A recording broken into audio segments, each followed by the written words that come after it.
Social મીડિયામાં પરિચય થયો, એક સાથે જીવવાનું નક્કી કર્યું।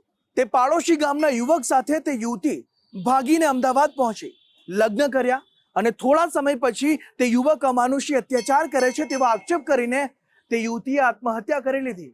હવે તે મૃત યુવતીના પિતાની ફરિયાદના આધારે પોલીસે કાર્યવાહી હાથ ધરી છે।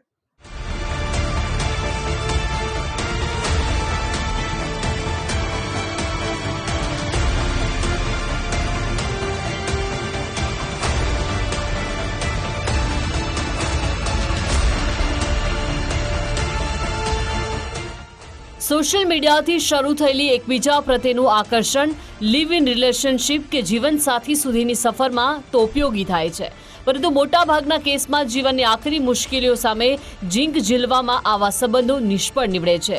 અમદાવાદના કૃષ્ણનગર વિસ્તારમાં આવી જ એક હૃદયદ્રાવક ઘટના સામે આવી છે। કૃષ્ણનગરમાં નેપાળી મૂળની એક યુવતીએ પ્રેમીના કથિત અત્યાચારથી કંટાળીને જીવન ટૂંકાવી દીધું હોવાનો મૃતકના પિતાએ આક્ષેપ કર્યો। શ્યામલ પાર્ક વિસ્તારમાં 15 મે આપઘાતનો બનાવ બન્યો।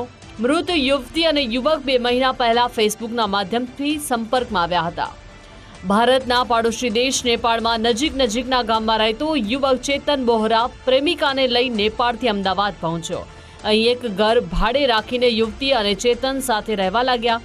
ચેતન બોહરા વાહનો ધોવા સહિતના છૂટક મજૂરી કામ કરીને ગુજરાન ચલાવતો હતો।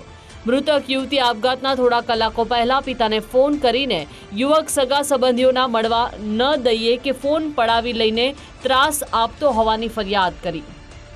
આ યુવક જમવાનું ન આપીને વારંવાર મારઝૂડ કરતો હોવાથી કંટાળીને યુવતીએ આત્મહત્યા કર્યાનો તેના પિતાએ આક્ષેપ કર્યો।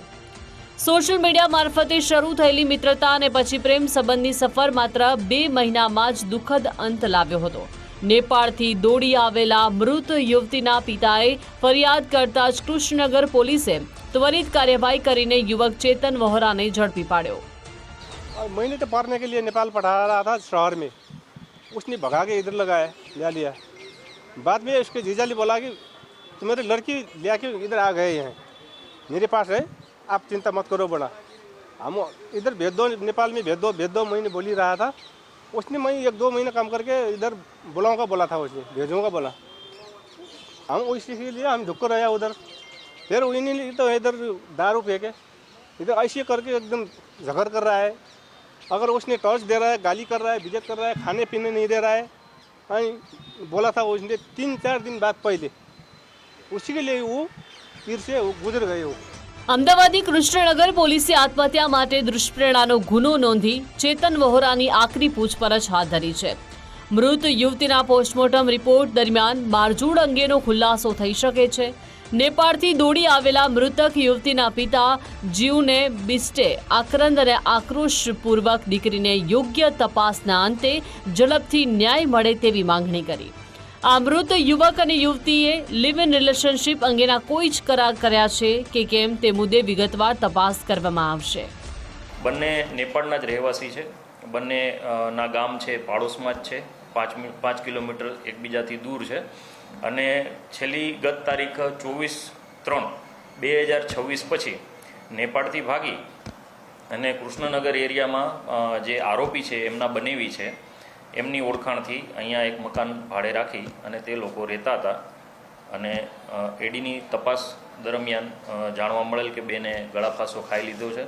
ત્યારબાદ એના માતા પિતા અત્રેના પોલીસ સ્ટેશન આવેલા, તેમની પૂછપરછ કરવામાં આવેલી અને પૂછપરછ દરમિયાન એવું ફલિત થયેલ કે જે મરણ જનાર બેન છે એને આ કામના આરોપી ચેતન બોહરા તરફથી ત્રાસ હતો।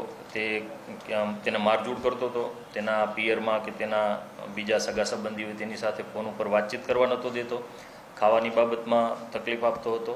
તો આ બાબતે મરણ જનાર બેન ચેતનાબેનને લાગી આવતા તેમને ગળફાંસો ખાઈ લીધો હતો। અમદાવાદમાં રોજીરોટી રળવા પ્રેમિકાને લઈને સાથે રહેતો ચેતન શરૂઆતમાં યુવતીને ખૂબ જ સારી રીતે રાખતો હતો। આ અંગે મૃત યુવતીએ તેના પરિવારના સભ્યોને જાણકારી આપતા તેઓ ખુશખુશાલ હતા, પરંતુ ગણતરીના દિવસોમાં જાણે સ્થિતિ પલટાઈ ગઈ અને ચેતન અચાનક જ પ્રેમિકા સાથે મારઝૂડ કેમ કરવા લાગ્યો તે તપાસનો વિષય છે। કૃષ્ણનગર પોલીસની પૂછપરછ દરમિયાન ઝડપાયેલા યુવક ચેતન વોહરા ગુનો સ્વીકારે છે કે કોઈ નવો ખુલાસો કરે છે તે જોવું રહ્યું। અર્પિત દરજી, ગુજરાત ફર્સ્ટ, અમદાવાદ।